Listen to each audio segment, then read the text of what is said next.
Hey folks, Storm here with another large-scale figure for you all. This time it's Mizora from Baldur's Gate 3, great video game that I enjoyed myself. We're going to be taking a lot of the lessons that I've taught you guys so far between dry brushing and different types of pre-shading, colorful pre-shading, complementary pre-shading, and we're going to be doing a lot of that stuff on Mizora here to create some really nice effects. As you can see here, she's quite colorful, and we even have some cool resin effects that we're going to be playing with to fill up that wine glass that's in her hand. So let's unpack all these details, shall we? As always, we're going to start by cleaning up our print and test fitting everything, and you can see I used some blue tack to put that thing together. I'm going to also fill up any gaps with some thick CA or maybe some epoxy putty as needed. Then we move on to the priming stage where I just paint everything black. I mean, it's as simple as that. You can use whichever primer you like. I used Vallejo in this case, but again, it depends on what you like. I just like to use a black primer because it makes a good base for contrasting. So speaking of base, we're going to start with the base here by doing some dry brushing on stone. You guys have seen me do this back in my Rogue video a while ago, but we're going to do something very similar. I tried painting this one a little bit more brown than black, and you can see what I'm doing is just bringing out the highlights of the stones with different colors of brown and grays, just to make a little bit of a visual contrast here on this base. We don't want the base to stand out too much because our main character is going to be sitting on it, but we do want to add a little bit of flavor. And then the last thing I did was just highlight the shadows with some Citadel paints here. So after this, we're going to be able to move on to our character, and we're going to start with something that I think most folks like to just kind of get out of the way, or maybe you put it off to the end, but we're going to do flesh tones. So Mizora has a little bit different of flesh tones because she's more of a grayish, like cold fleshed figure. So we're going to start, as we always do, with the black primer. We're going to highlight with the white on tops. Now this is actually like a zenithal, a highlight. I'm using a reference photo for this to get my zenithal right, and what I'm actually doing is using an off-white to start, not a just flat white, and this is just a zenithal highlight. And then what we're going to do is we're going to highlight the shadows with this bright purple, and the reason we're going to do this is because this purple is going to get covered up with some shades that I'm going to show you here in a minute. And when we cover up the purple, it's going to give us that nice cold shadow, but it won't be black. And remember, I've been talking to you guys for a few weeks now about colorful pre-shading, because one of the things that I really want to try to bring to this art is colorful figures, not just desaturated figures that you see so often. We want to use shading, but not make our things look funny. So that's why I'm putting this bright purple in all the shadowy areas, including the wings here. So here's the flesh colors I'm going to be using. For those of you that always ask for flesh tones, this is out of my norm. So we got pale flesh, cold flesh, and frozen flesh. So essentially what we're going to do is we're going to start with the pale flesh, I would think, and we're going to be adding that in over the top. So it actually looks like I did not do that here, so I made a liar of myself. I started with the coldest flesh, the shadow flesh, and went over the purple areas. So you can see how it kind of blends the shadows of the bright purple and the dark purple, which is actually out of the norm. Usually I use the highlights first, so apparently I must have had a good idea at the time. So it is some time since I did this. So anyway, enough of me rambling. So then I came back over with the base color, I would call it, which was the cold flesh, the light purple flesh tone. And we're going to just do that over top of all the highlights we did earlier. And you can see how we're just making essentially some contrast between those shadowed areas and the zenithal highlight areas. And we're just being careful to essentially, we don't want to cover up those shadows, right? We want to cover up the white zenithal that we put down, because we're essentially using the white and the black as our basis, right? Like that's literally guiding where we're going to spray with our airbrush. Keep that in mind. That initial zenithal highlight's really good for that. And here you can see I'm doing the same thing on the wings. I already had painted the purple on here, so we're going to go over it with that cold flesh over the bony parts of her wings.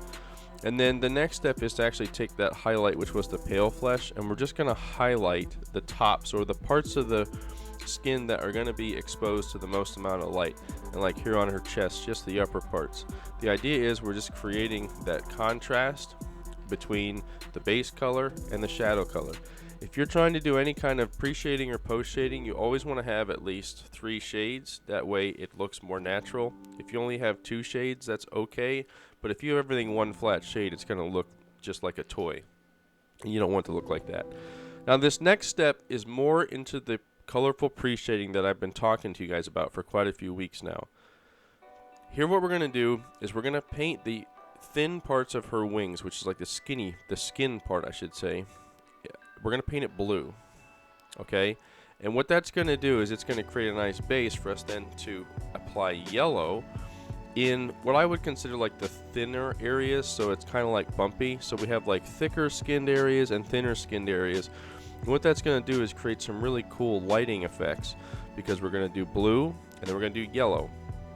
And the reason we're going to do these colors is because when we take a transparent red and go over top of the yellow and blue, what we're actually going to get is that the blue is going to turn to a purple color and the yellow is going to turn to orange. And that's because of our color wheel. We know that, and that's why we need to know our color theory in order to do little tricks like this. We need to know what our complementary colors are, and we need to know what colors will shift in which direction. And transparent colors are a really great way that we can use this colorful pre-shading and take advantage of the cool effects it offers us. So you can see here what I'm doing is just spraying just right over top of the areas that I covered in blue. There's no masking with this effect, because if we get a little overspray on the purple, so what? It all blends together, almost acts like a filter over the entire thing. And you can see in the end we have beautiful purples and oranges. There's no blues and yellows in there. It looks really good. And the last step I did was just take a little bit of orange at the bottoms of the wings where it would be the thinnest, just again to add a little bit of visual texture to it. And you can see we have some beautiful looking wings there. To me, this is the highlight of her build, because I mean really you're gonna see this first. Like when you see Mizora, you're gonna see her wings.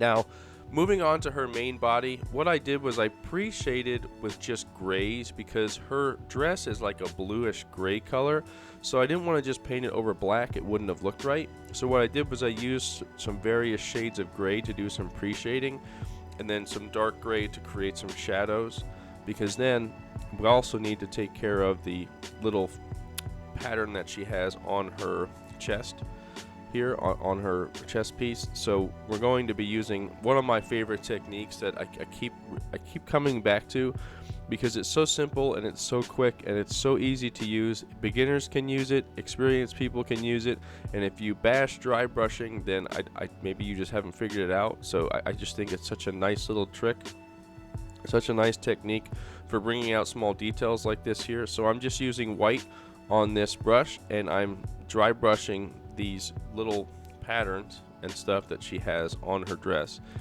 And this is going to make it real easy then that when we go to use some transparent paints, that's still going to show up.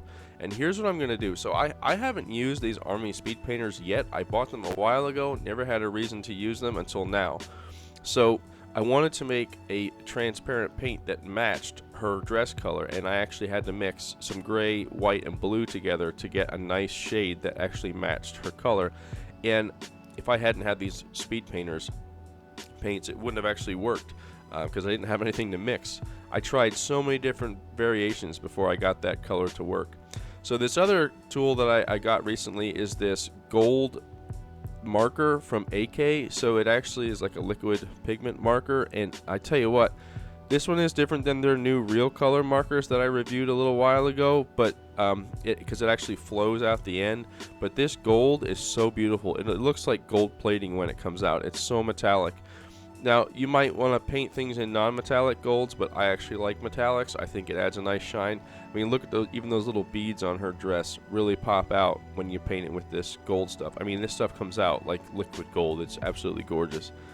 And after that, we can take off our masking putty and kind of see how everything came together. There's still more work to be done, like the gold piece around her neck there, her necklace, and we can see how that looks when it's done. And I also used that dark gray for her shoulder pieces there, as you can see, because her arms are a different color.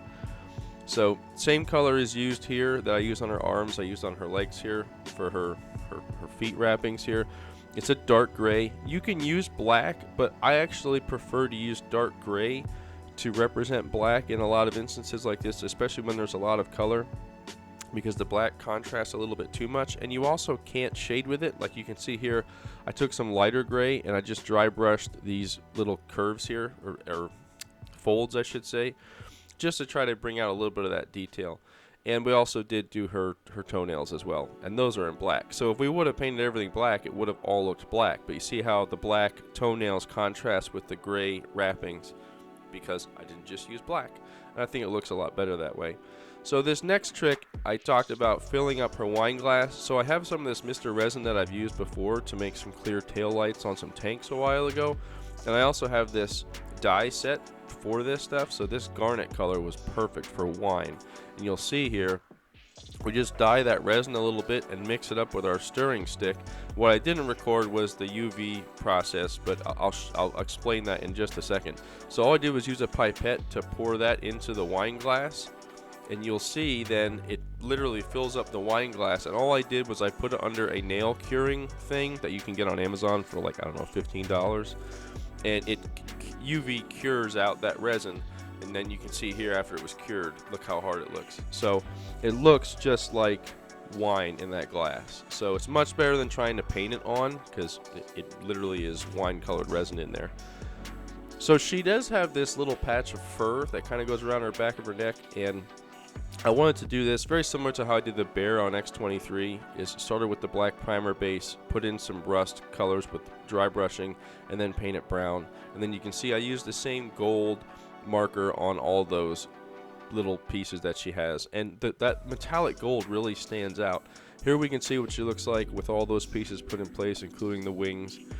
The wings are a little difficult to assemble with that fur piece, but it did come together eventually. So the next step is her hair. You can see I dry brushed it with yellow, and again the idea was to use transparent red and kind of have highlights in orange. It didn't work out as much as I had hoped it would have, but it looks okay. That transparent red color is a really nice one for her hair. You can see I used that marker to do all of her little intricate details on her head, which there's a lot of. And then here we have her portrait with her black eyes, and then she actually has like these orangish colored eyes, so I took care of that as well with just some bright orange paint. And then I have to do her pupils, and once her pupils are on, then there really isn't much else to do besides sit back, relax, and enjoy how cool this model looks when it's all finished. I tell you what, this thing is such a nice centerpiece for a shelf. It's such a gorgeous piece with those wings. So if you learned anything today, leave a comment down in the comment section for me. And I just want to take a moment to say thank you to my patrons that support my work. Also want to say thank you to anyone who's ever checked out my website to see what kind of models I offer, checked out my portfolio, just for checking out this video on my channel. So I do appreciate it, guys. As you all know, my website is live. You can go on there and check out what kind of files I have available. If you're interested in models like this, I do offer commissions, so definitely go check out my website, see what's up there, and don't forget to use my discount code STORMYT2024 when you go to checkout to get yourself 10% off of my prices that are already lower than my eBay and Etsy prices. So definitely go check that out if you're interested. Make it a good day, guys.